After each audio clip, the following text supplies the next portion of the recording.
Good morning and welcome to our mayoral debate. I am Bob Burnell. Our candidates again for mayor in the April 4th election are the incumbent Steve Cummings along with Paul Esslinger. And the format is very simple today. We'll have opening statements, 3 minutes per candidate. We will have a series of questions. These questions come from the Oshkosh Chamber of Commerce. They are, of course, our sponsor for this event today. Each candidate will have 2 minutes to answer. Then there'll be a follow-up by the candidate who did not get a chance to answer second. So we'll go back and forth. We have determined that the first opening statement will come from Steve Cummings, the current mayor. Mayor, you have 3 minutes for your opening statement. Thank you, Bob. Pleasure to be here. I wish more people would have shown up for this. A lot of familiar faces, but not many from the community. Those of you that attended the 2017 State of the City address Monday night at the Convention Center should have seen what progress this city has made in the last 5 to 6 years. I see a couple of people here from the community that showed up. Nobody else in this room, I guess, took the interest to be there. But in the last 6 years since I've been on the council and 2 as mayor, the city has made phenomenal progress. I guess those of you who were at the State of the City Monday night can attest to the reaction to the audience. Just positive. They like the direction we're going, and it's all positive, no negative. We've got over that negativity that the city was known for so many decades. I think the turning point in the city of Oshkosh was Oak Lawn School. I was very supportive of that, and I think the community finally realized they had to invest in our children's future. The reason I want to continue as mayor is to keep that exciting momentum going. People who come back to Oshkosh who haven't been here for 10 years or so forth are amazed at what they're seeing. The riverfront, what's happening to downtown, Oshkosh Corp. I was talking to Wilson Jones the other night, the president and CEO. They can't find people at all. Their stock is, my wife got stock and I introduced her to Wilson and he said, you bought it at the right time. I mean, that company is dynamite.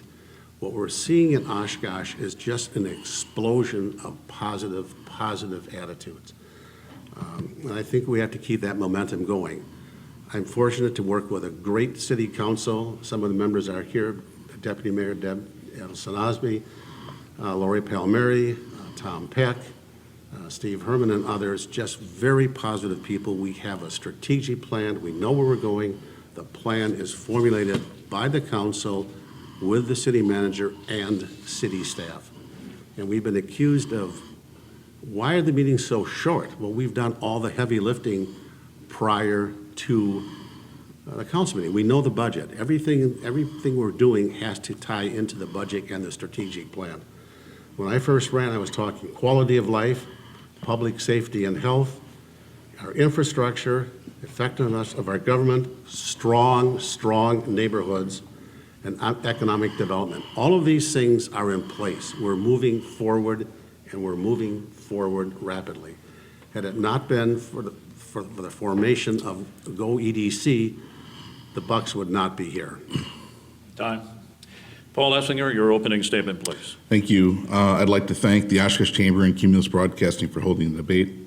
I've had an 11-year background in city government. I was blessed to have been elected city council member by the citizens of Oshkosh from 2000 to 2009. And in 2009, I was elected by the citizens to serve a 2-year term as mayor. After my 2-year term as mayor, I stepped away from city government. There are stark differences between my voting record on the council and my opponent. When I was on the council, I focused on prioritizing the spending of money, looked into ways to rein in fees, and looked for areas to cut in the budget. My opponent's record, on the other hand, shows no prioritizing whatsoever, increasing fees, implementing new fees, and rarely, if ever, showing any interest in cutting the budget. Another critical area of importance in how we've dealt with the city is on our own personal level. While I was on the council, I donated a large part of my council's salary to the senior center. Somewhere around $15,000 that the taxpayers paid me for my council salary went straight back to the city via the senior center. Unfortunately, records show that years ago, my opponent ran a company that didn't pay some personal property taxes. Taxes now with fines and penalties total around $5,000. Not paying these taxes required the rest of us to make up for that. In essence, my opponent has not paid his fair share of taxes. I would like to know if Mr. Cummings would make a pledge here today to pay back the taxes that were unpaid. Another stark difference between me and my opponent are the words we use when communicating what we're doing with any particular issue. I'm very frank but clear in my approach. I use words like cut, reduce, eliminate, and no. My opponent will use words like invest, move forward, and quality of life. When you hear these words, it means that the issue he's talking about will cost money, but he can't substantiate the issue with facts and figures. And finally, another difference between me and my opponent centers on this debate. When the chamber approached me and asked whether or not I would do the debate, I immediately said yes, I would love to. While we've had differences of opinion in the past on various city issues, I certainly respect the opinions the chamber and its members have. I can't imagine our mayor not wanting to meet with a major organization that brings business and jobs into the community. My opponent initially said he wouldn't do the debate because the chamber is biased and that Bob Burnell indicates his preferences on city and mayoral candidates. Is the chamber biased? Yes, thankfully it is. Does Bob Burnell show preferences and bias? Absolutely not. I'm hoping that after today's debate that I've convinced you to vote for Paul Esslinger for mayor on April 4th. Thank you. We have the question supplied by the Chamber of Commerce. The first question this morning will be to the Mayor, Steve Cummings. Outline your agenda for change. Include your top 3 priorities for the future of the city of Oshkosh. Well, my top 3 priorities pretty much remain what they've been. I mean, we've just begun with Go EDC. Things in government aren't a 12-month cycle. They're a rolling 12 months. So we've just got Go EDC off the ground. They have scored a major, major home run with the Bucks moving here. Our neighborhoods will remain a priority until we have cleaned up the bad neighborhoods in this community. Our neighborhoods are part of our strategic plan. They are part of economic development. When I was a realtor some time ago, there were areas of the city I would not even take people through because of the housing. People judge the community on the investment in your housing stock. So that will continue to be a focus as we build our neighborhood organizations, become stronger and stronger. A third area, and this affects us very directly as taxpayers, is what is happening in Madison. I've been down there a number of times to testify against certain bills that the impact will be damaging to the taxpayers in the city of Oshkosh. One is the dark stores. We've all heard about that. I don't know if we have time to go into that. The other is public municipal services. We have to provide police and fire protection to the university, the prisons, all government facilities, and we used to receive $80-some. For every buck we spend, it's down to 30, so we're losing funding there. So, and there's more things coming out of Madison that will affect our ability to run the city. They keep taking away our home rule, and I've been down there testifying, working with our legislatures, saying, hey, you've got to help us in the city of Oshkosh and other cities get this funding back, because we are forced to pay bills. We're forced to pay the police. We're forced to buy fire trucks. We need the money, and if it keeps... Time. Paul, now your question, same question. Outline your agenda for change. Include your 3 top priorities for the future of the city of Oshkosh. Okay, thanks, Bob. Number 1 is budgeting. I've gone through several of these budgets in the past, some that I've supported, some that I voted no on. And I think, as I've said before in other debates and meeting with other people, I think what we need to do is a $0 based budget. I think primarily in the past what has happened, why we keep getting these increases in taxes, is department heads come into the city manager looking at the next budget, and they assume that they're going to need as much money as they have from the last year. And if that continues to happen, we will never go down taxes will never go down. Primarily, I think what's happening is a department head goes in and says, well, we're probably going to get a 2 to 3% raise in taxes, so I'm just going to increase my budget 2 to 3%. That's very easy.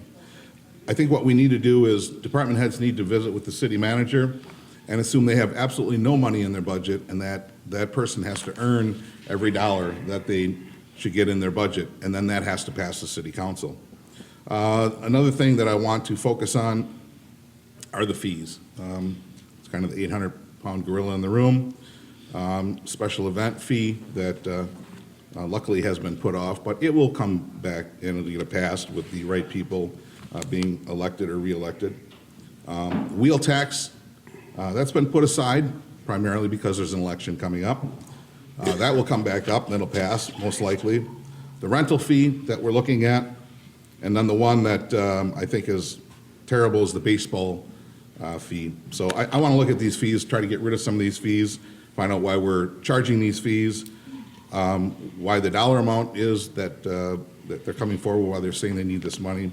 And then the stormwater runoff fee, it was $19 when it was first implemented per unit, and we're about $176 per unit now. So that needs to get reined in. I know we've had a lot of progress, I agree with that, but it's time to rein that in. Steve, you'll have 2 minutes now to follow up on the answer by the challenger, Paul Esslinger. I think, having come out of a corporate environment, zero-based budgeting does not work. I like a system that's called fixed, variable, and variable. You have fixed expenses, you've got to pay the lights over the building. You have fixed variables, which means you can come back on how much you are spending, but certain things you have to do, and then variable. Those are things you just plain don't have to do. The way we've been doing the budgeting, all the departments had to submit their budgets to the city manager. It eventually comes to us. I think we have spent probably 50 or 60 hours in workshops and meetings, and we take 2 or 3 days off from our jobs to work on the budget. Everything in the budget has to be prioritized. Ranking is the most important to the least important, and that's how we start to determine those priorities. When we do the budgeting, we want the staff to explain to us what they plan to do in the future. We don't care that much about what happened in the past year. We want to know what they plan to do in the future year to meet the strategic plan of the city. Everything they do, every dollar they spend, has to support the strategic plan of the city that the council and all the city staff has agreed upon during the budgeting process, which takes five months, I think. All the different fees, yes, the special event fee we sent back to the staff. We didn't think it was appropriate. The charge for vehicle registration, that has gone back to long-range finance. We've had a lot of flack on the rental inspection fees. Our goal, and this is part of our neighborhood program to have strong, healthy, safe neighborhoods, is to have clean housing. Our inspectors have been finding horrors in some of the housing, especially around the campus area, places that you or your children would not want to live. Time. Second question from chamber members. This will go to the challenger, Paul Esslinger, first. What is your highest priority for economic development? What would you suggest the city do to achieve your priority? Well, I think, first of all, we have to attract people to come to the city of Oshkosh. I just talked to a gentleman. I don't know if he's here yet. Yes, he is. He just came from Milwaukee a year ago, and he said he was kind of sick and tired of the fees and the taxes that he was paying down in Milwaukee. Found a place that he loved, that he purchased here in the community, started digging into the city council and what's been going on, and lo and behold, he didn't escape the fees and the taxes. He thinks it's worse here in Oshkosh than it was in Milwaukee. And God bless the people in Milwaukee. I love them and like going there, but I don't know if I want to be compared to the city of Milwaukee for taxes and fees. I don't think that's a place that we want to be. So I think we need to make it attractive for people to come here, and the way we're going about it now is not attractive. We're close to our bonded indebtedness. We're having a hard time borrowing money. We're $145 million plus in debt, 6% increase in taxes this previous year. That's not attractive. We have to make things attractive in order to get people to come to the community. Steve, what is your highest priority for economic development? What would you suggest the city do to achieve that priority? Again, one of the highest priorities is our neighborhoods. When people come to a city, not just Oshkosh, They ask, the first two questions they have, if they have children, they ask about the schools. We've got great schools, that's an easy question. Once they decide on the school, they start looking at neighborhoods. As I said before, there are neighborhoods I will not take people to. People evaluate a community by its housing stock, by the money it invests in its children's education. When they see a city that does not invest in education, that does not invest in its neighborhoods, they're not going to come here. We have a problem with people that come here and buy homes in Neenah because of what they find in the city of Oshkosh, the housing stock. That is the most critical thing to economic development, is the housing stock. It's very rare that a company is going to pull up stakes and move to a community. Our goal is to keep the businesses here and to help them grow and prosper. Right now, we have a shortage of labor. I mentioned talking to the president of Oshkosh Corp. There are 100 jobs that are going unfilled. So we have to make this an attractive community. That's why I got this quality of life committee going. We are now going to begin to market the quality of life in this city. And it is everything from our schools to our parks, to our downtown, to our streets. We've got a tremendous asset in Lake Winnebago, the historic Fox River. That has never been marketed. There are just so many things, there's so much going on in the city of Oshkosh. Why do you think the Bucks came here? We showed them what had been on a site and what is there now, the Leach Amphitheater. We show them what has happened in this city, the transition that has happened in less than 10 years. Time. Paul, you'll have 2 minutes to follow up on the question. That begins now.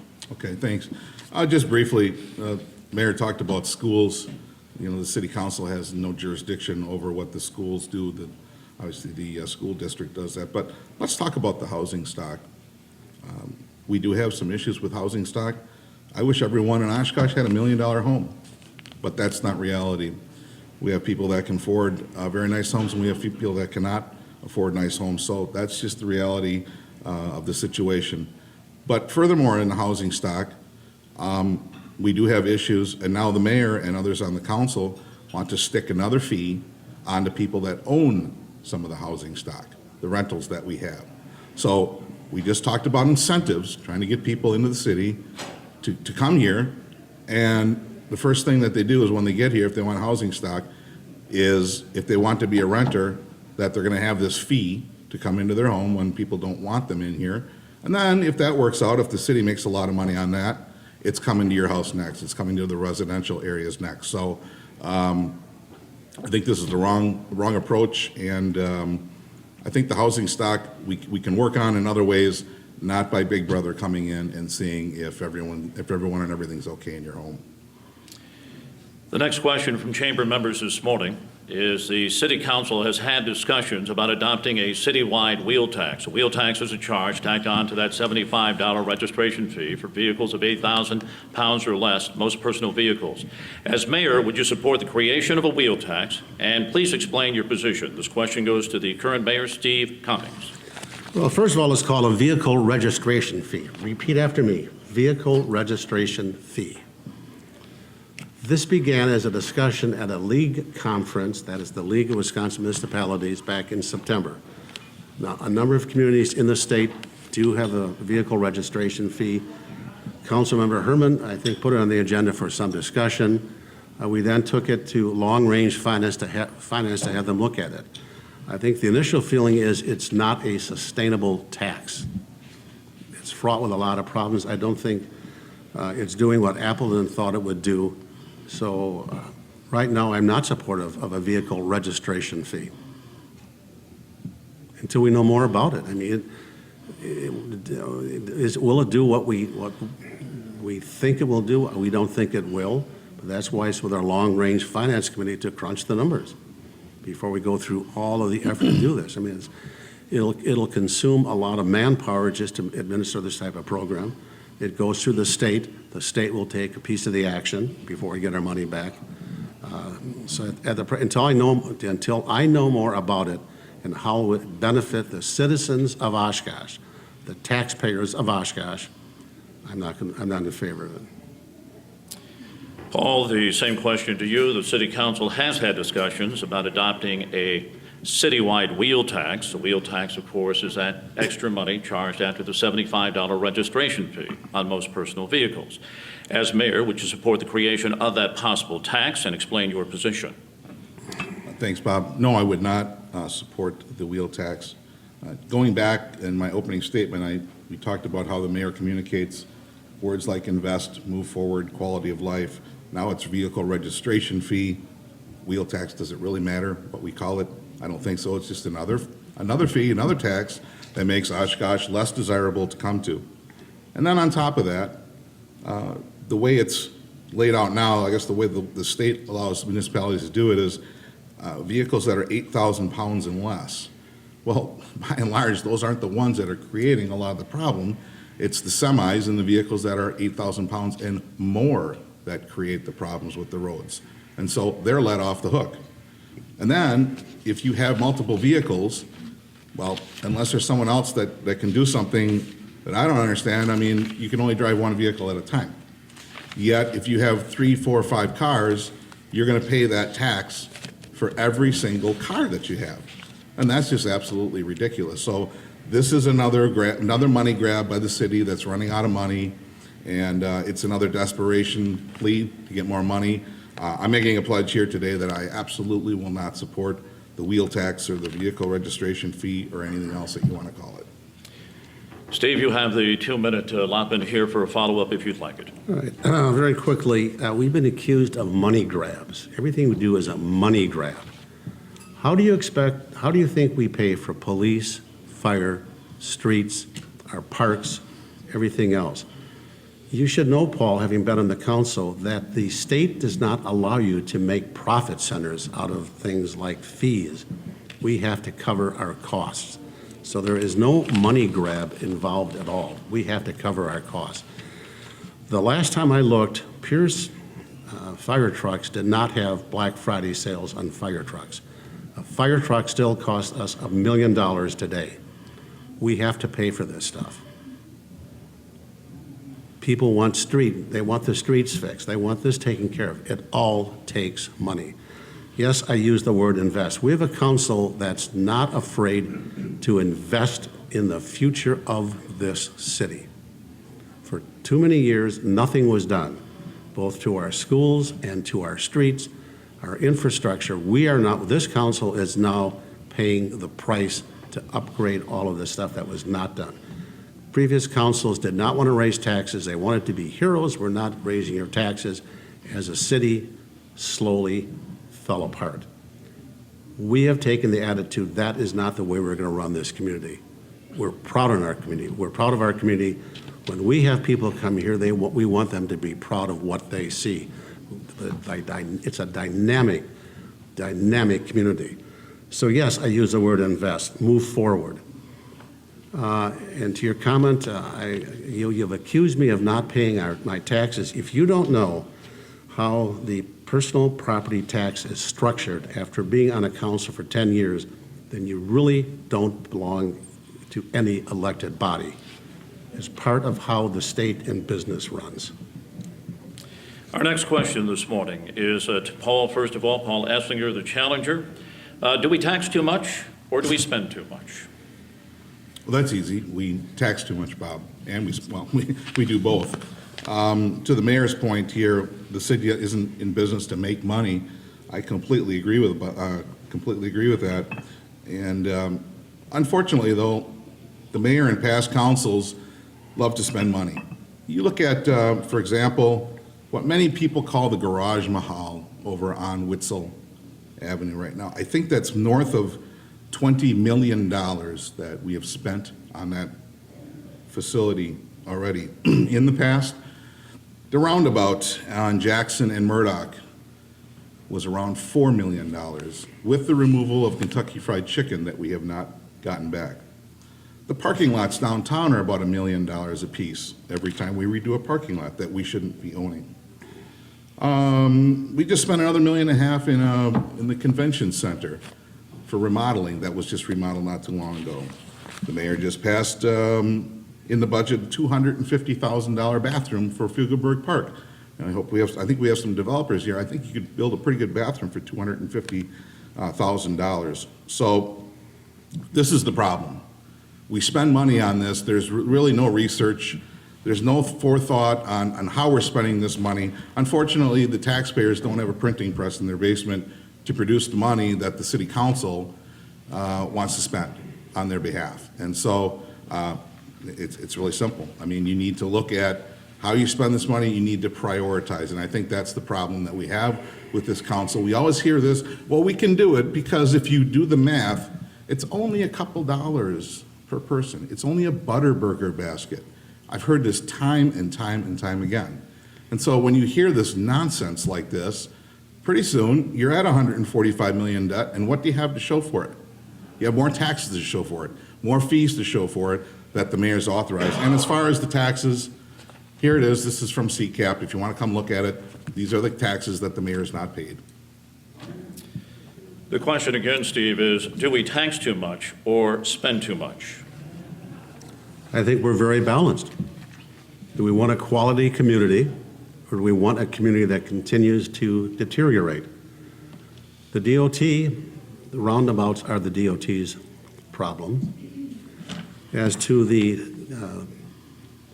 what is called our central garage or our maintenance facility, yes, we replaced structures that were from the 1940s that were collapsing. As best I can tell from the interiors, it was like looking at a kid's toy chest. Trucks were just every which where. Yes, it was an expensive investment. It'll pay off in the future.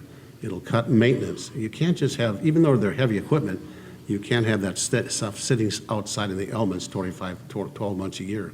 It is a well-organized facility. Our workers hit the road quickly. There's no confusion who gets out first.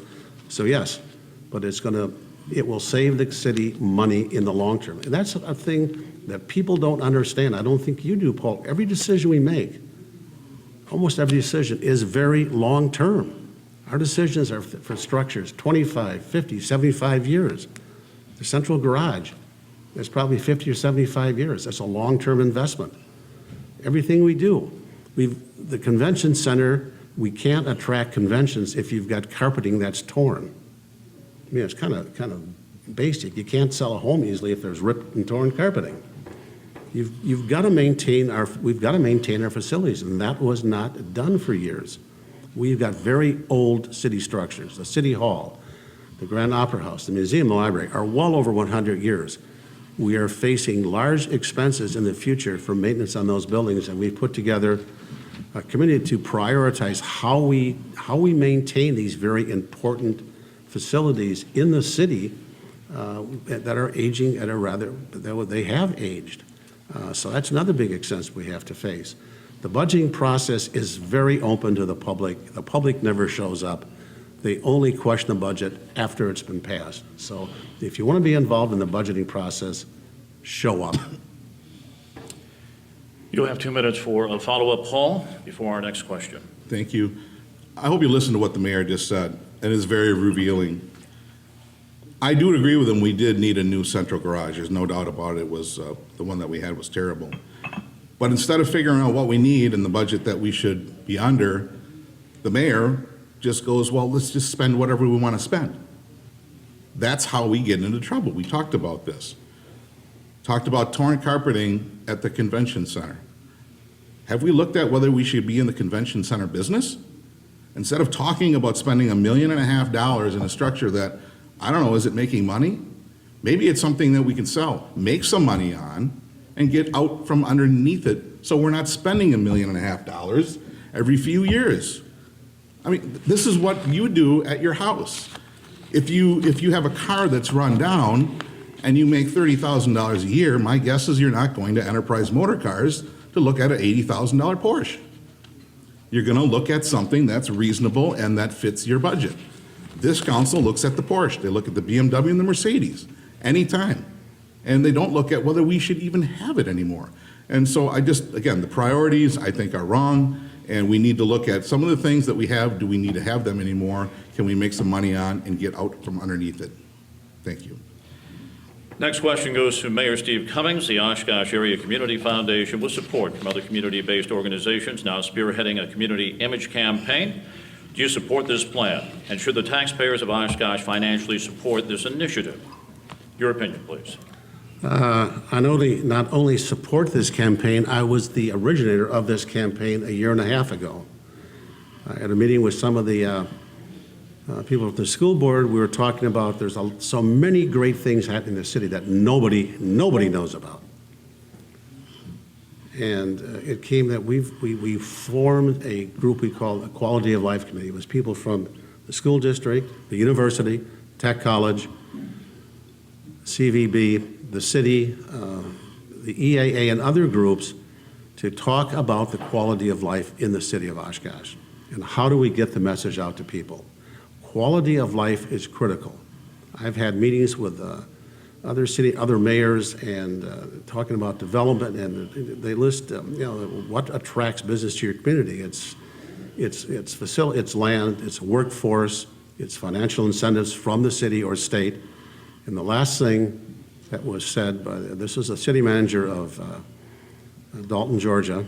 It's quality of life. And I said, well, what do you mean? And ladies, I'm going to get in trouble, but I'm quoting the city manager. He said, if Mrs. CEO doesn't like your city, they're not coming here, period. That's why we have to focus on quality of life. Quality of life, and I've used the example, is everything from the Trails End for great hot dogs to the Pay and Arts Center and everything in between. As our group worked together, everyone was amazed at how many things in the city were going on that nobody knew about. So yes, we should support this program. It's part of economic development. It's part of why people want to come to this community and part of the reason people want to stay in this community. I guess if you had your way, we'd sell the library, we'd sell the museum, we'd sell the Grand, the convention center, probably get rid of our golf course and the parks. And then we could watch the city further decline as it had for a number of years. Paul, your answer to the question. The Area Community Foundation, with the support of other community-based organizations, spearheading a community image campaign. Do you support the plan, and should the taxpayers of Oshkosh financially support the initiative? No, I wouldn't support the plan. I watched the council meeting where it was passed, and I was saddened at the lack of questions that were asked. This is going to cost the city $60,000. The mayor talked about other taxing jurisdictions, the university, the school district, I believe the county. So while it's $60,000 for the city, it's going to actually cost more than that. But the lack of questions, well, I mean, had I been on there, I would have asked the gentleman, how was this budget created? Where will this be shown? Where will it start? When will it start? When will it end? What is the demographic that we're looking for? How do we know whether it's successful or whether it's failed? How do we tell the taxpayers if their money was well spent? None of these questions were asked. And the fact of the matter is that the gentleman was talking about spending $900,000 on this program. Now, some money is coming from other sources, I realize that, but $900,000 for this program. We didn't get any of these questions answered, and we just raised fees for children to play on a baseball diamond, $10,000. We didn't have any money. We had to get $10,000 from children to play on baseball diamonds, and we want to spend $900,000 on an image campaign. That doesn't make sense to me. I know the mayor is progressive and forward and quality of life. I think some people's quality of life is being able to pay the taxes that the mayor and the city council keep passing. That's what I hear from a lot of people's quality of life. Mayor Cummings, you have 2 minutes for a follow-up to the question. Okay, very quickly. This program is a 3-year program for the initial investment, so it's $20,000 for the city a year. The Chamber of Commerce is one of the supporters of this program. They've been involved in this program since the beginning. We found that as our group met and talked, we found that one of our biggest enemies was ourself. And for those of you who have lived in this city for a long time, there's a lot of negativism. One of the goals of this program is to get every citizen in the city of Oshkosh to be an ambassador for the city of Oshkosh. When people come into a town, and I did a lot of corporate traveling, the first thing you ask the person at the hotel, where's a good local restaurant? We want people in the city to be able to answer that question. We need those ambassadors, cheerleaders. We can't keep the negativity that's going on for so many decades in this city. When people come to the city to look for a home, anyone they talk to has got to talk about, this is a great neighborhood, the schools are great, this is great, this is great. We can't have, no, you'd better off go to NIDA, look for a house type of thing. So part of the campaign is to change the attitudes in the city or the surrounding area about Oshkosh. This is a great, dynamic, progressive, happening community. We have to attract millennials. So it's a 3-year campaign. All the groups, these are leading groups in the city, the foundation, the university, the school district, the tech college, the chamber, the EAA and others. These are leaders in the community that have bought into and agreed to the program. All the questions you're asking were asked and answered by this group months ago. This is something we just didn't create last Tuesday. This has been a long, thought-out process to change the image of the community, to keep people here and bring people here. The next question is to the challenger, Paul Esslinger. The current city council established a rental inspection program. Now, do you support the program? What do you see as the purpose of this program? No, I don't support the program, and I'm going to upset the mayor, but I'm going to say this is another money grab by the city. It is an unneeded program. I just got some statistics here early this morning. The council claims that this is for health and safety issues in the city. Somewhere around, let's see if I have it here. About half of the code violations are, and this in the last 2 years, I believe this is, half of the code violations are by owner-occupied residents. So half of this whole program is from just about 50% of the buildings. And about 35% of the violations by the landlords were for grass cutting. I don't know if that's a big safety and health issue that we need to address here. So I've said it before, I think this is a solution looking for a problem.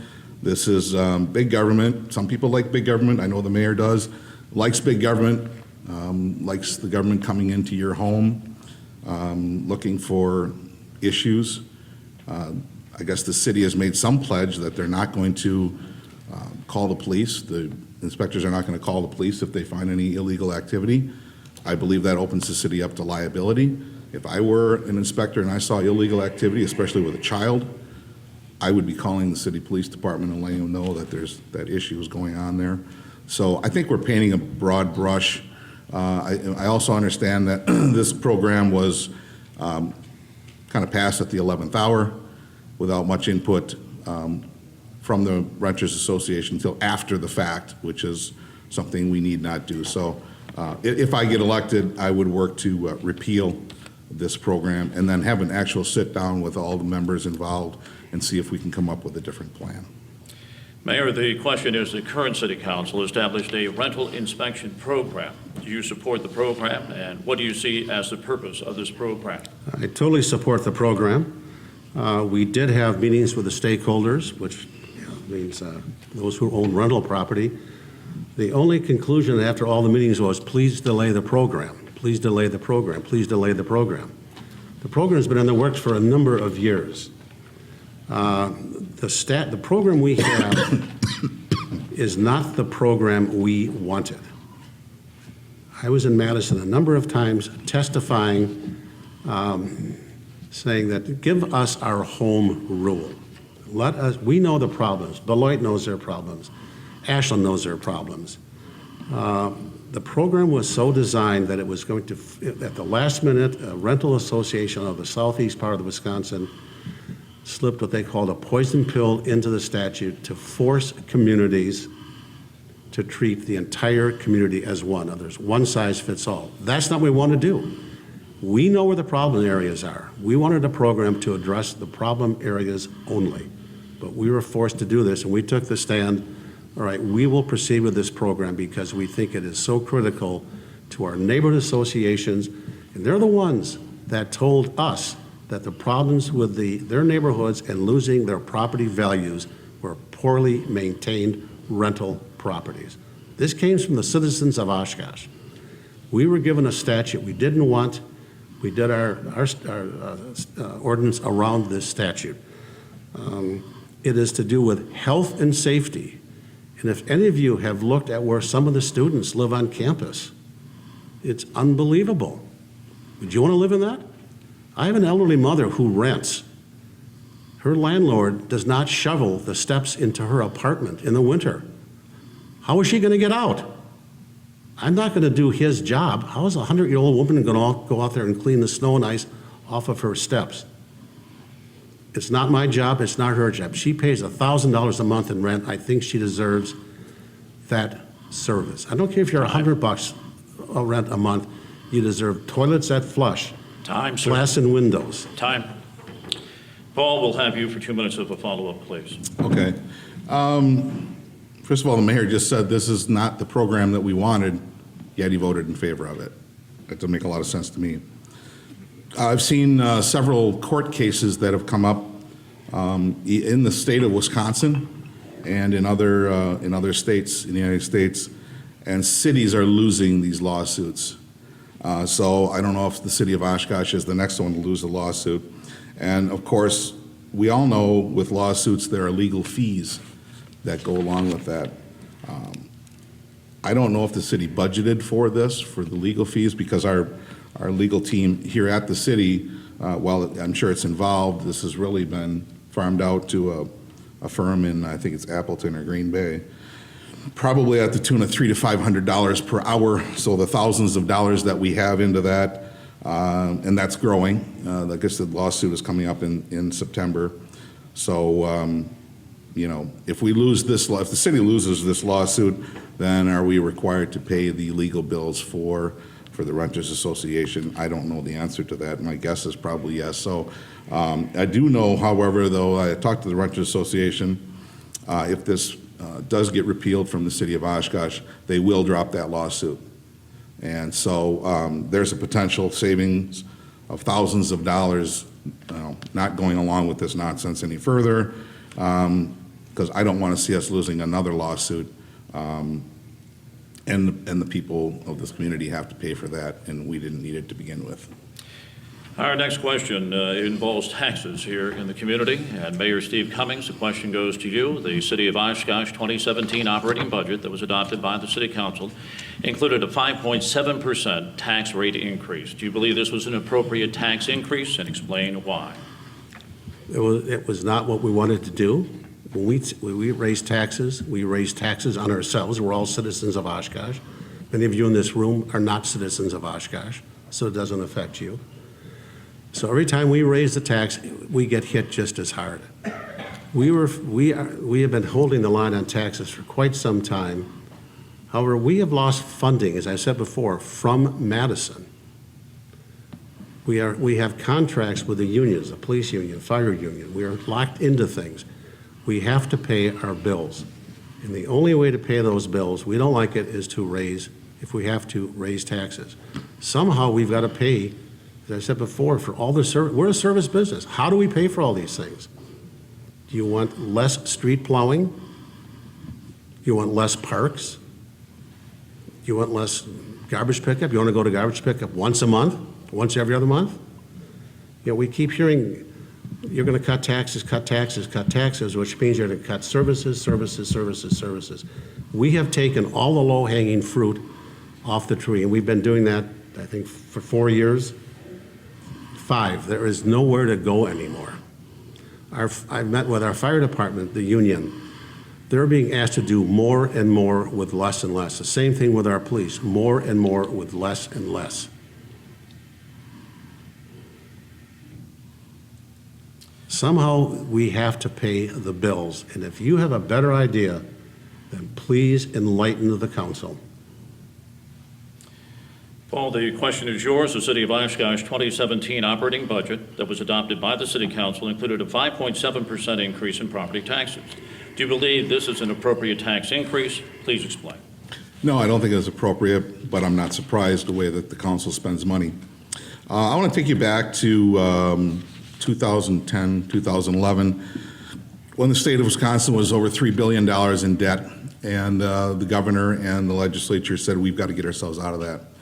They knew that part of that, the savings they were going to create were through shared revenue. They told municipalities that shared revenue was going to go down. In lieu of that, they gave councils more power, again, through Act 10. It was very controversial. The loss of union bargaining rights, freezes in salaries, paying more in health benefits. That was going to save cities millions and millions of dollars, not just up front, but over the course of the years. My question to the mayor is, where did those savings go? We're just going to save millions and millions of dollars per year. We eliminated the health department in the city of Oshkosh. Did that save any money? We had the housing authority. We no longer have the housing authority. Where did those savings go? It's self-funding insurance. We saved money for that. That money's gone. So what it seems to me is, the mayor's correct. We do have services that we have to pay for. I think very important services. My father was a firefighter in Oshkosh. I certainly wanted to make sure that he had the equipment that he needed to do his job, and I want to continue to see that. But I don't want to see savings squandered, and then you hear the scare tactics. We're out of money.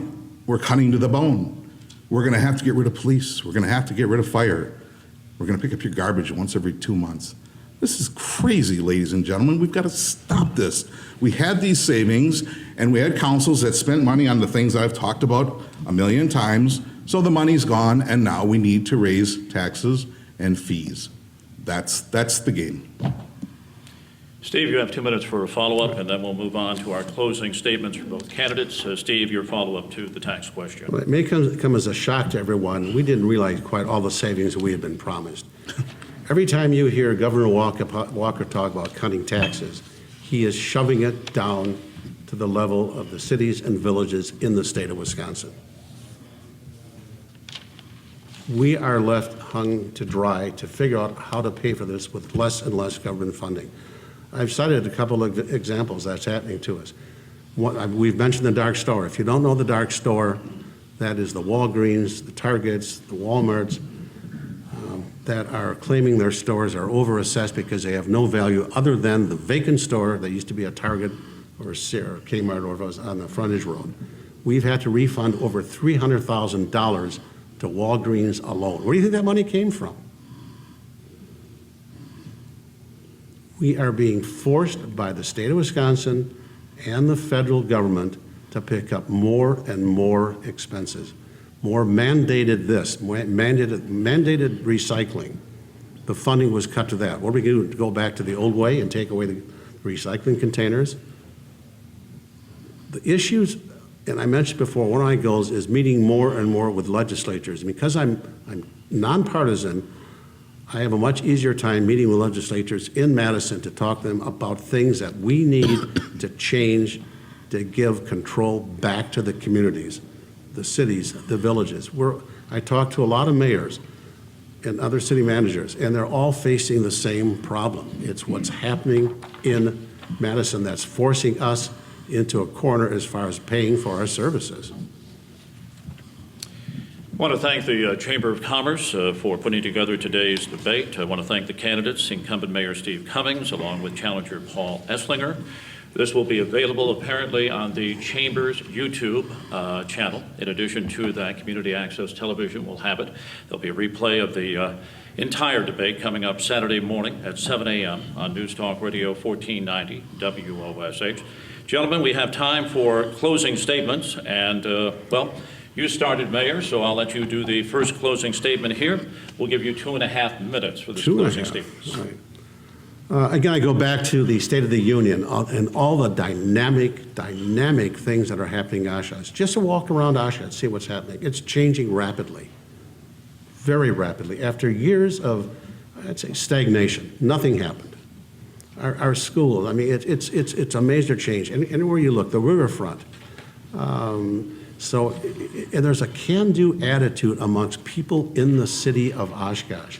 We have all the people in leadership positions have strategies that are all intermeshed. We have worked together to build strategies with the school district, the university, the community foundation, so we're all on the same page, heading in the same direction to move this city forward. Yes, economic development is very, very critical, but we all think economic development is this big new factory in town. There's a lot more to it. It's things I started such as historic tourism. That brings a lot of people into the city that spend money. So there's a lot of components of what we call economic development. We've got a great council. I've been, Allison Osby, Tom Peck, Steve Herman, Lori Palmieri, Ben Stefanik, who will be leaving us. I mean, we all have vision. We're all taking the city in the same direction. It's an exciting direction. I think I've used the term when I did the introduction for the D-League team. We are a boom town again. We were a boom town a century or so ago because of lumber, but we're a boom town again. There's so much going on. The Pioneer property we all keep hearing about will eventually be back to resort. I've talked to the developer. I've seen the plans. It's great. The south side of the river, it'll be a whole different thing. If I had money, I'd be buying up a lot of property on that south side of the river. So there's a dynamic council. We've got a super, super dedicated city staff. They're great to work with, a great city manager. And the fear we all have, we can go back to having a dysfunctional and do-nothing council with a mayor that was an embarrassment, not only to himself and the citizens of Oshkosh, or we can keep in place a team that has vision, a proven track record of results, and a community that really wants to invest in its future and the future of its children. Time. Paul, you have 2.5 minutes for your closing statement here. Thank you. Again, I'd like to thank the Oshkosh Chamber and Cumulus Broadcasting for holding the debate. I'd also like to thank the members of our audience in attendance and those listening on the radio. You all have an important task coming up on April 4th, and that is the vote. April 4th is really a critical day in Oshkosh politics. We can continue to go down the path of reckless spending, which creates higher taxes and fees, or we can stop the spending and mismanagement of funds. What does it say about a government that's only answer is to tax more versus spend less? A government that now wants to come into rental units unwanted, and a government that has stooped so low as to charge children to use baseball diamonds. We live in a great community, a community I proudly raised my kids in and I have served in the past. We need representatives to lead this community, not politicians. Politicians always make pledges to voters, and then when they get elected, forget about their pledges or do the exact opposite. Representatives, on the other hand, are people that you can trust their word. They are people that serve for the love of their community. I want to be your representative, and with that, I make the following pledges to you. I pledge to work with organizers of special events, not against them. I pledge to work with special interest groups like the Chamber and not disrespectfully call them biased. I pledge to work to eliminate some of the fees that the council has recently passed, especially the Oshkosh Youth Baseball Diamond fee. I pledge to focus on infrastructure issues in the city, like our crumbling roads. I pledge to stop blaming the state for shortfalls in budgets. It's time to stop passing the buck. And finally, I pledge to work to keep government as far away from you as possible. The further government is away from you, the more you will succeed. Thank you again for listening, and I would respectfully ask that you vote for Paul Esslinger for mayor on April 4th.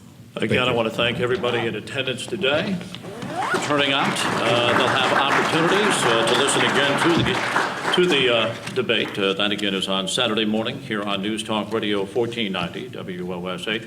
Chamber will have it on its YouTube page as well. You can check it out there, and I'm sure they will broadcast it on channels 2 and 10 from now until the end of time, more than likely.